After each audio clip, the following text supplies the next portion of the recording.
सरफराज अहमद के खिलाफ फिर से माफिया सरगर्म हो गई है। कारकर्दगी किसी की भी नहीं, ना इमाम उल हक की, ना अब्दुल्ला शफीक की, ना बाबर आजम की, ना शान मसूद की, इवन ना सऊद शकील की भी कारकर्दगी इतनी अच्छी नहीं, लेकिन सारा मलबा सरफराज अहमद पर डाल दिया गया है। और दूसरा टेस्ट मैच जो कल से शुरू है, यानी बॉक्सिंग डे का जो टेस्ट मैच है, दूसरा टेस्ट मैच ऑस्ट्रेलिया के खिलाफ, सरफराज अहमद को ड्रॉप कर दिया गया है। बैटिंग की बात की जाए, सारे बैटर्स फ्लॉप है। किसी की भी कारकर्दगी वैसी नहीं है जो जो ये कह सके कि वो इस टीम में रिटेन करेगा सेकंड टेस्ट मैच के लिए। लेकिन जैसे कहते हैं ना, सारा मलबा सारी बल्ली सरफराज पे डाल दी गई है कि ये जी इसने परफॉर्म नहीं किया है, इसलिए हम इसको ड्रॉप कर रहे हैं, इसको बैठा रहे हैं और उसकी जगह रिजवान को ला रहे हैं। तो अगर ऐसे आप किसी को टारगेट करेंगे तो ये ज्यादती है। इस तरह तो फिर बाबर आजम की भी परफॉर्मेंस जीरो है, शान मसूद की जीरो है, इमाम उल हक की जीरो है। तो आप किस किस को इस तरह करते रहेंगे? और अगर आपको सिर्फ सरफराजी मिले थे कि आप उसके खिलाफ जो एक माफिया सरगर्म पहले से हमेशा से नजर आती रही है, फिर उन्होंने ये कर दिया, सरफराज को पहले वनडे से बाहर किया, T20 से तो कर ही दिया था, उसके बाद अब टेस्ट मैच में जो बंदा परफॉर्मेंस देते हुए आ रहा है, कंटिन्यू परफॉर्मेंस है उसकी 2 साल से, लेकिन कंसिस्टेंट नजर आ रहा है वो टेस्ट मैच में परफॉर्मेंस देते हुए। लेकिन अगर सिर्फ एक टेस्ट मैच की बुनियाद पे, उसी टेस्ट मैच में जिसमें कोई भी पाकिस्तानी बैटर नहीं चला, सिर्फ सरफराज पे अगर आप बल्ली देंगे कि आपको सरफराज अहमद की परफॉर्मेंस वैसी नहीं, इम्पैक्टफुल नहीं थी, यानी कि आपका ये कहना है ना कि इम्पैक्टफुल नहीं थी, तो भाई इम्पैक्टफुल तो किसी की भी नहीं थी। इसका ये मतलब कि सारे मलबा आप सरफराज पर डाल देंगे और फौरन रिजवान को लेंगे। आप चाहते तो इमाम को ड्रॉप करते, रिजवान को आप ओपनर के तौर पे ले आ सकते थे। आपको अगर एक रिजवान को खिलाना इतना जरूरी था तो आप इमाम को बैठाते, अगर आपको इतना जरूरी था तो आप किसी और बैटर को बैठा सकते थे। आपने सारा मलबा सरफराज पे क्यों डाल दिया? ये ज्यादती है। और ये पहले से पहले भी इस सरफराज के खिलाफ माफिया सरगर्म थी और अब फिर माफिया सरफराज के खिलाफ सरगर्म हो चुकी है। कोई रिजवान से किसी को नफरत नहीं है, रिजवान के खिलाफ कोई बात नहीं कर रहा, लेकिन जो बंदा इस वक्त डिजर्व करता है, देखिए अगर रिजवान T20 में और वनडे में परफॉर्मेंस दे रहे हैं तो फिर रिजवान की जगह बन रही है, वहां कोई ये नहीं कह रहा कि सरफराज को खिलाया जाए। लेकिन अब जब रिजवान को पता है और टीम मैनेजमेंट को भी दिख रहा है और हम सबको दिख रहा है कि सरफराज अहमद टेस्ट मैच में अच्छी परफॉर्मेंस देता हुआ आ रहा है, और अगर एक टेस्ट मैच की बात की जाए तो फिर तो ओवरऑल टीम की बात की जाए ना, पूरी टीम कोलैप्स हुई है ना, उसमें बॉलर्स भी शामिल है, बॉलर्स ने इतने रन दे दिए, उनसे ना बॉलिंग हुई है, फिर ना फील्डर से ना फील्डिंग हुई है। तो फिर इसका ये मतलब थोड़ी है कि सरफराज पर आप सारा मलबा डाल देंगे। आपने किसी को नहीं बिठाया, आपने सरफराज को बिठा दिया। ये तो फिर ज्यादती है। फिर वही लोग सही कहते हैं कि इस पे मैं बोलना नहीं चाहता हूं, लेकिन फिर वही लोग सही कहते हैं कि यार वो लड़का कराची का था, वो उर्दू स्पीकिंग था या फला एक्स था, तो या वो फला चेयरमैन या फला के गुड बुक्स में नहीं था, XYZ जो आप इसको नाम दे दें, जैसे जैसी बातें लोग पहले से करते आ रहे हैं, तो फिर आप उनकी बातों को सच्चा साबित करें ना। जो लोग ये बातें करते हैं कि यार वो कराची का लड़का था, उसके खिलाफ ज्यादती हो गई, जो लोग ये बातें करते हैं कि उनको आपने मौका दे दिया इस बात का, जो लोग ये कहते हैं कि यार वो जी वो उर्दू स्पीकिंग था तो आपने उसको मौका दे दिया, जो लोग ये बातें करते थे कि यार वो गुड बुक्स में नहीं है बड़े लोगों की, तो आपने उनको मौका दे दिया। अब वो जो लोग ये पहले से बातें करते आ रहे थे, अब उनको मौका मिल गया, वो करेंगे। देखिए मसला ये है कि फिर तो आप और लोगों को भी तो इल्जाम देना। अगर आप सारा मलबा सिर्फ सरफराज पर डाल देंगे फर्स्ट टेस्ट मैच हारने का, तो ये ज्यादती है। आपको यही टीम लेके चलनी चाहिए थी। अगर ड्रॉप करना था तो पूरी टीम को ड्रॉप करते, आपने सिर्फ सरफराज को क्यों ड्रॉप किया? और अगर आपने चला पूरी टीम को नहीं ड्रॉप कर सकते थे तो आप चले कल शुरू के 2 प्लेयर को, अब्दुल्ला शफीक को ने थोड़ा अच्छा किया तो इमाम को बैठा देते आप बाबर को बैठा देते। भाई प्लेयर्स से बड़ा तो कोई नहीं है ना, मुल्क से बड़ा तो कोई प्लेयर नहीं है। हर प्लेयर बराबर चल रहे हैं इस वक्त। तो इस वक्त नाम सबके होंगे, लेकिन प्लेयर्स की कैटेगरी देखें ना। आप कीपर के तौर पे खिला रहे हैं सरफराज को या बैटर के तौर पे आप रिजवान को खिला रहे हैं? आप कीपर के तौर पे खिला लेते, उसको बैटर के तौर पे खिला लेते।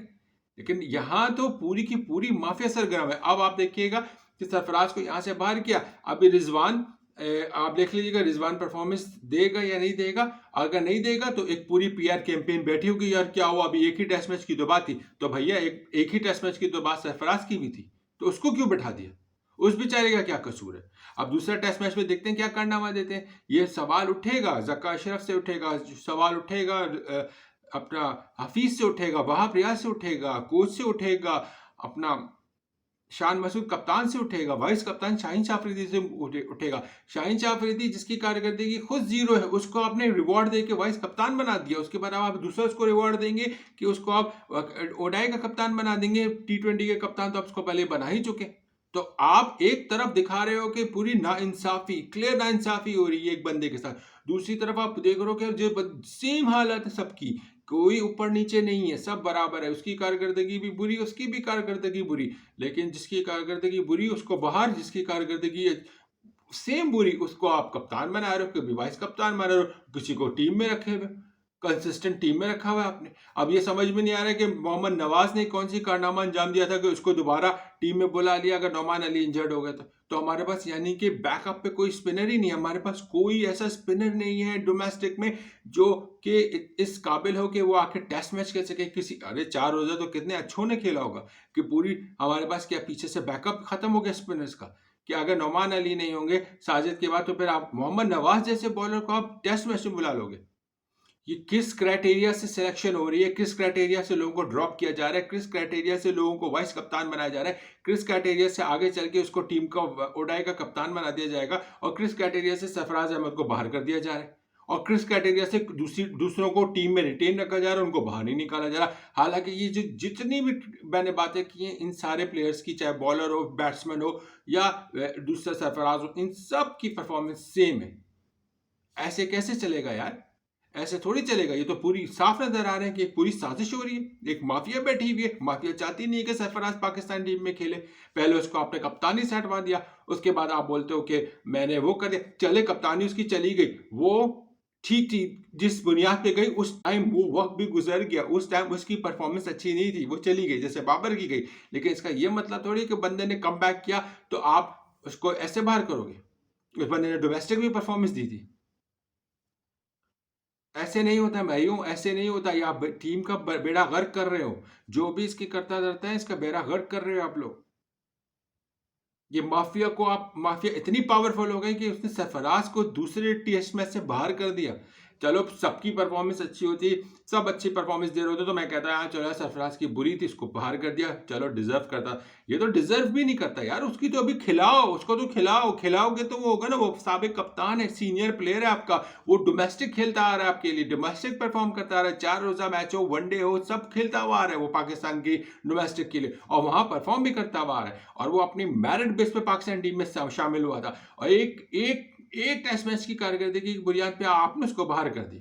देखते हैं अभी दूसरे टेस्ट मैच में कौन से बड़े बड़े खिलाड़ी जो इतने बैठे हुए इस वक्त उनकी कितनी अच्छी परफॉर्मेंस देते हैं, इस पे बात करेंगे। और मैं बहुत खुल के बात करूंगा और सरफराज का एग्जाम्पल दे दे के बात करूंगा। ये शदीद ज्यादती हुई है सरफराज अहमद के साथ, ये शदीद ज्यादती है। मैं इस पीस पे बहुत ज्यादा अफसोस का इजहार कर सकता हूँ कि यार मेरिट की धज्जियां उखेड़ी जा रही हैं, धज्जियां उखेड़ी जा रही हैं। कौन सा क्राइटेरिया अपनाया हुआ मेरिट का कि जिससे उसको बाहर किया और सेम कारकर्दगी दिखाने वाले रिटेन रह गए, मुझे ये समझ में नहीं आ रहा। और सेम इसी तरह कारकर्दगी दिखाने वाले को आपने वाइस कप्तान बना दिया।